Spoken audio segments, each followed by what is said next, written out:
So here we have a brand new REVOSLOT.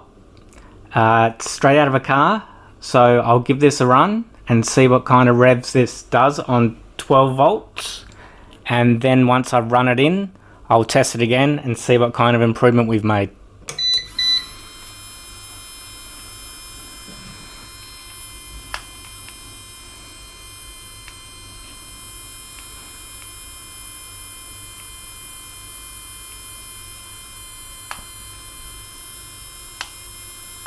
Okay, so it's 20,943, so almost 21, which is what this motor is supposed to be.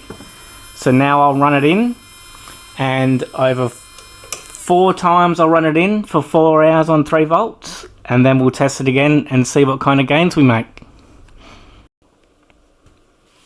Now my motor has completely run in. I've done it for 16 hours, 4 hours at a time on 3 volts, and now let's give it a test on 12 volts and see what kind of revs it's gonna do.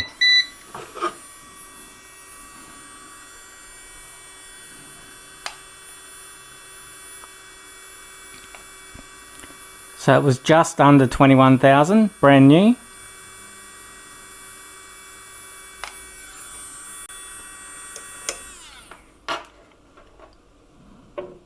And now it's 22.9, so it's almost a 2,000 rev increase.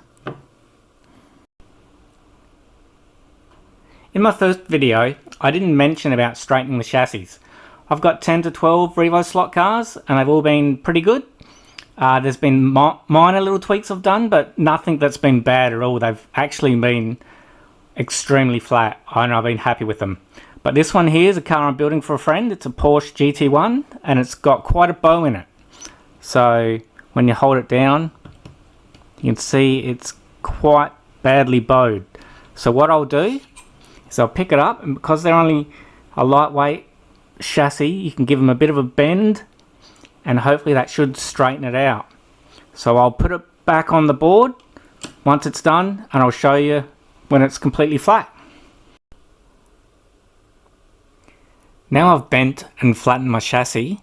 There's no movement now, so when you tap on it, when you hold down the front or the back, it doesn't lift and it's quiet.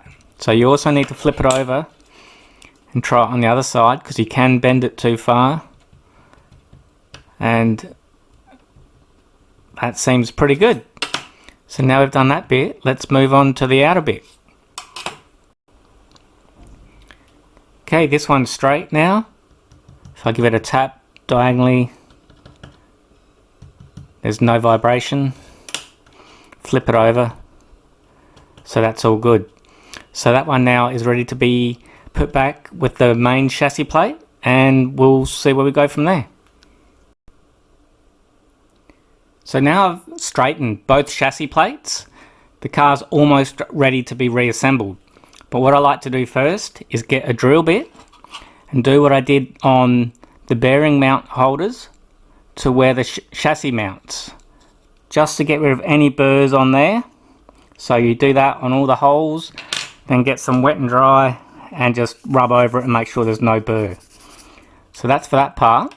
And for this bit, what I like to do is get a bigger drill bit because it's a bigger hole, and just use that to deburr these. Again, for some reason some of these cars come with extra mount points. I haven't really played around with it. I've left mine in the standard spots and haven't found much difference, but again, that's something you can try. But all I'm doing here is deburring the edges of these holes. But you're going to do it top and bottom side.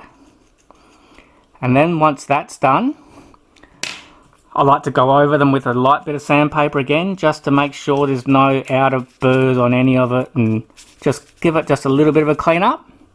And the last thing is roll up some 1200 wet and dry into a tiny little bit and just insert that inside these holes and just give it a sand. That way, if there is anything there that can catch, it's gone, and we're going to have the smoothest surface we can to get the best float for the chassis. So that's that part.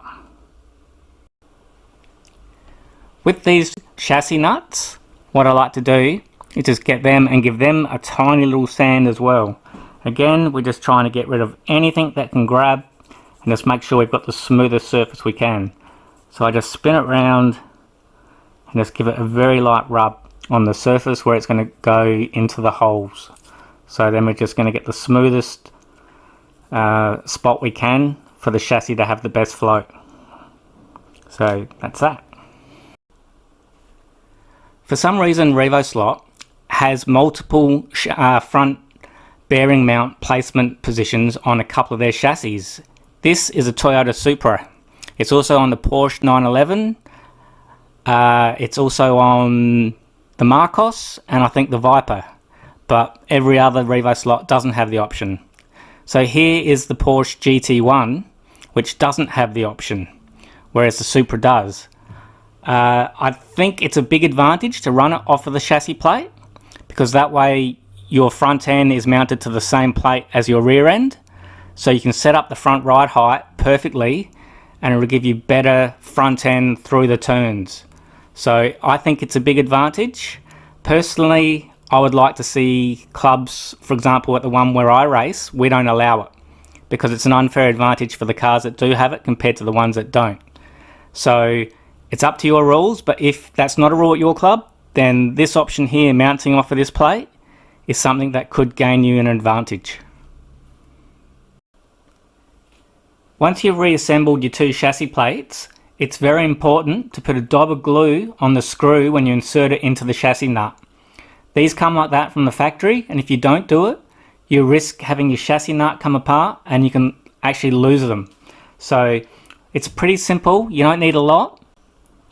I just use a tiny dot of glue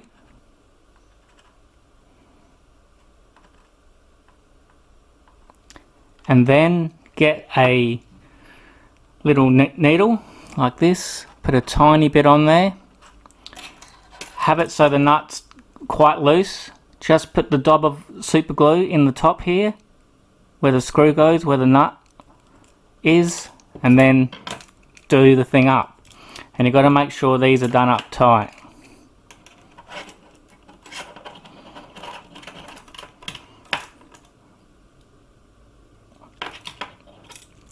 And now that one's done, I'll do the other three. Here is the technique I use for cleaning a motor. Here we've got a REVOSLOT. It's done quite a bit of work, so it's ready for a clean. These have a sticker that covers the whole motor, but what I've done is just cut the top of the sticker where the hole of the motor is, so it gives me access to getting inside it to give it a clean.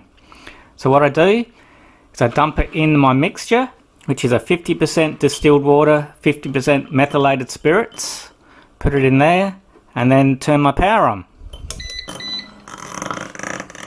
At the moment it's on about 3 volts, but I tend to go up and play around with different speeds, bring it in and out just to get it to move any crap that could be inside the motor.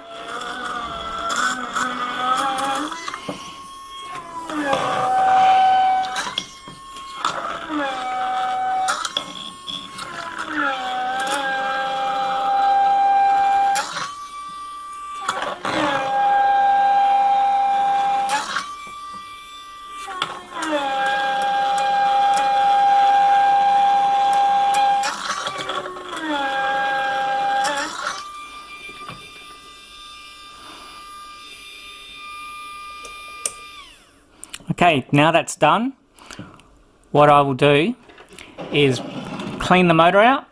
First of all, just dry it all if I can with a cloth. Now there's 2 ways to get the water out inside, either just blow on it, that's one way, or you can use like one of these photography lens cleaner things, or you can use a hairdryer. But what I like to do once I've cleaned it is I like to leave it in the sun or use a hairdryer to get all the excess water out of it. So now once that bit's done, I will give it time to dry and then I will give it an oil and it should be hopefully clean and all ready to go.